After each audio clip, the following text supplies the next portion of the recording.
Okay, guys, as you guys know, these are the, if I can get the guy out, I just had it out. Okay, these are your torque washers. You know, they put these on the front and back axles. That way your motor shaft can't spin, but it can't spin. I mean, I guess maybe it can wear the metal down on the swing arm. So anyway, that's why this is in here. But there's no anti-drop hook, or some people call them anti-drop washers in the back. Now, a friend of mine, he didn't have an Ehora. He had a different type of e-bike, but and I guess he didn't check to see if his rear acorn bolts were tightened, and his wheel came off. And thank God he didn't get hurt. But what I'm going to do is I'm going to make. Matter of fact, I made one already. I just have to finish it up a little bit. I'll show you guys what I'm making here.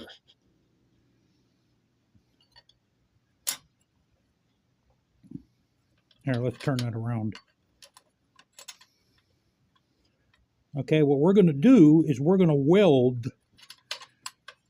We're going to weld this. We'll take this off the bike, and I'm going to have to draw a line with a magic marker, and it lines up the way I want it to. But we're going to weld this and that together,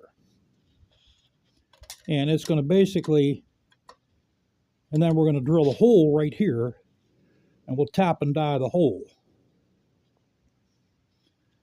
So maybe what I'll do is I'll cut on this side here a little bit more, because it's touching this cable here for the derailleur. So we'll cut that a little bit more, but that's basically the idea, guys. And I'm going to make one for the other side too. You probably just need this one here, but I'm going to make one for the other side too, and then we'll paint this. We'll spray paint it black. So that's what I'm going to do. We're going to weld, because the excuse me, the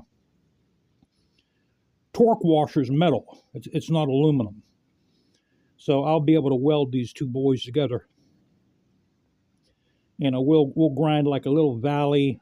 We'll grind the edge off that torque washer. That way we can put a nice weld in there, and we'll grind it down, make it nice and sparkling flat, so then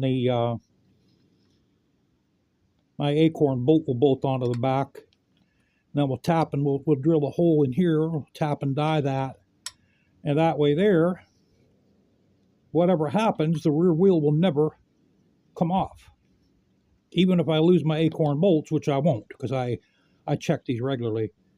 But even if you lose these acorn bolts, your rear wheel still cannot come off with these on here. And I'll show you what I made this out of in a second. That's what I made that out of. And so, you know, because I have so much of my garage door track laying around. So it's perfect gauge steel. The hole's already there. And the way you drill these holes is with a stepper bit like this. Okay, that's how I drilled out the hole. And naturally, you need a grinder, some cutting wheels to cut this with. But this needs a little bit more work. Like I said, that one side I have to cut this a little bit more. And then I'll finish my edges a little bit more uniform. And then we'll drill the hole in the swing arm. We'll tap and die it. And then we'll spray paint this. I also got a few more things going on too with the e-bike.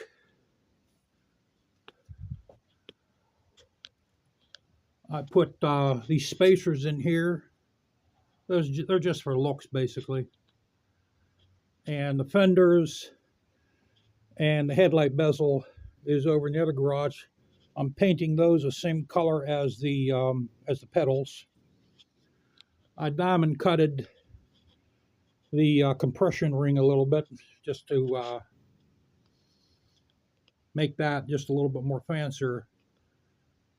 Let me show you guys really what the reason why I did it like that. Okay, what happened was I bought two sets of these. One is on the Harley right now, and I was going to put these on here. You know, it fits nice on here, but it doesn't fit on that side. So I started grinding this down, and there's just not enough metal, not enough there's just not enough aluminum to grind it down and make it fit. So I have a spare set of these for the Harley. And on the Harley, what I did is I ground down all the black paint. I took the skeleton off and then I polished them. So they look a little bit more spiffy. Oh, sorry about that. They look a little bit more spiffy on the Harley. That's why we did it like that. But yeah, we got those rings on there, and diamond cutted this. The fender and the rear fenders over near the garage are drying. Got red pedals on there, and we're making those anti-drop plates for the rear wheel. And I bought sliders. They'll be in today. I'm going to put sliders. We'll take the acorn bolts off, and I found sliders that fit. They'll fit for the front and the back, and the acorn bolts go inside the sliders. And they're the sliders are gold, by the way. So the lifting bobbins.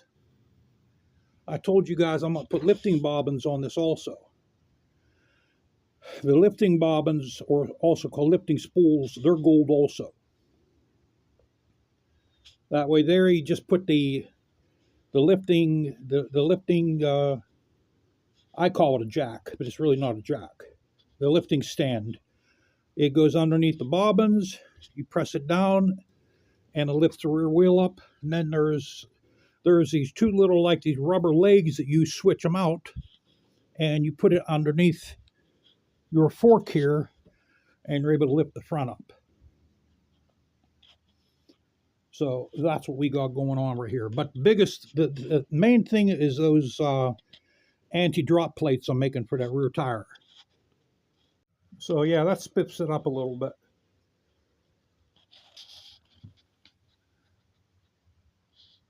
Got them polished out as much as we can.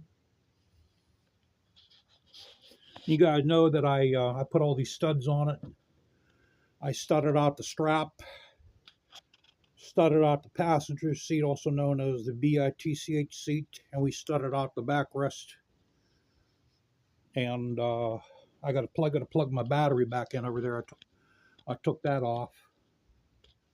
And I might put my fringe grips back on, guys. You know, I'm indecisive, man. I can't make my mind up sometime.